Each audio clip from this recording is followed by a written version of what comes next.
Mercedes-Benz fired first in 2016 when it launched its high-tech E-Class. Then BMW hit back last year with its new 5 Series. Now it's Audi's turn to launch its latest luxury mid-size sedan. This, the new A6. And I've come here to Portugal to find out if the four-ring brand has what it takes to triumph in this German grudge match. These executive sedans may not be as popular as SUVs these days, but they have become de facto flagships for their respective brands, brimming with the latest in technology and design. The new A6 rides on updated underpinnings, but sports fresh design first previewed in the 2015 Audi Prologue concept, and the latest in technology from the brand. SUVs may be more popular, but the sharp lines of the new A6 give it on-road presence in the metal. Even by Audi's typical high standards, the interior of the new A6 is exceptional. It really does stand out. It sets, I think, a new benchmark for this segment in terms of its presentation, its finish, and its integration of new technology.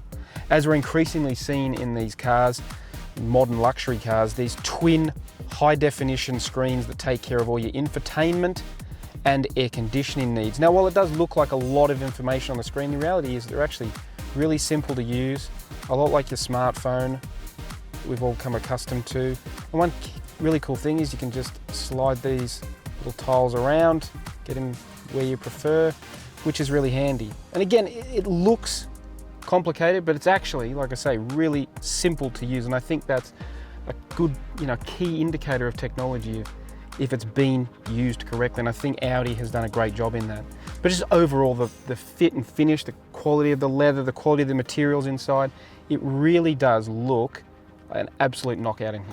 For the international launch, Audi had 3 powertrains for us to sample. A 2-litre 4-cylinder turbo diesel and a 3-litre V6 turbo diesel, plus a 3-litre turbocharged V6 petrol that unfortunately won't make it to Australia. Instead, we're likely to get a 2-litre 4-pot turbo petrol engine, but that wasn't available for us to test in Portugal. The 2-litre diesel, badged as the 40 TDI, produces 150 kilowatts of power and 400 newton-meters of torque. The 3-litre V6 diesel comes in 2 states of tune, the 45 TDI, which is 170 kilowatts and 500 newton-meters, and the 50 TDI, which boasts 210 kilowatts. Now, I spent the majority of today driving the 45 TDI, as the 3-litre V6 diesel is known under Audi's new naming policy. And I've got to say, I'm impressed. It's a smooth, refined diesel engine, and it's got excellent pulling power. It's got plenty of torque so that it, easily moves along such a big car. But what impresses most about the new A6 is the suspension. We have had our test car fitted with the optional air suspension, and I've got to say, driving around a variety of Portuguese roads like this current twisty stuff I'm on now, and some open motorway stuff with some faster speed corners, it has always felt very composed and has ridden the bumps incredibly well. I mean, I've actually pointed the car at bumps on purpose, and it just soaks them up. You barely notice them actually in the cabin. So they've done an exceptional job with the suspension. Of course, it'll almost certainly come at a cost in Australia.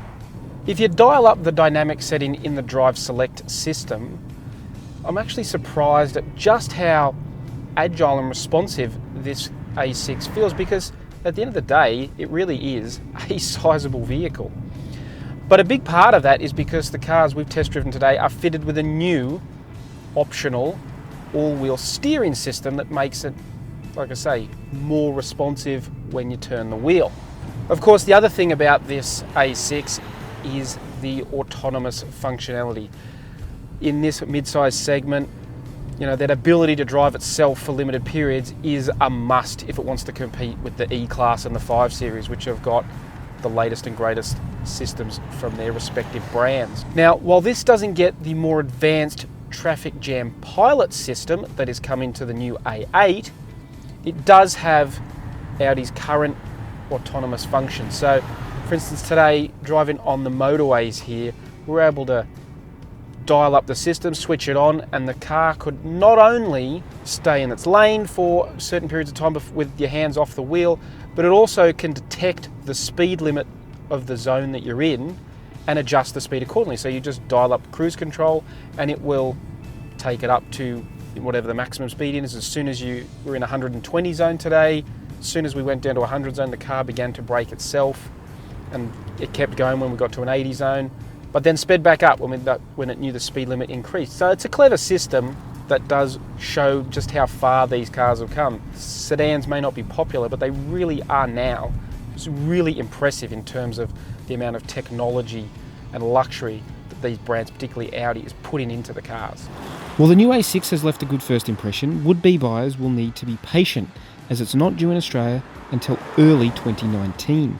Prices and specifications will be confirmed closer to that, but given the competition between the three big German brands, Audi can't afford to miss the mark on value. Because if Audi gets it right, the A6 has the style and the smarts to come out on top of this three-way clash of the titans.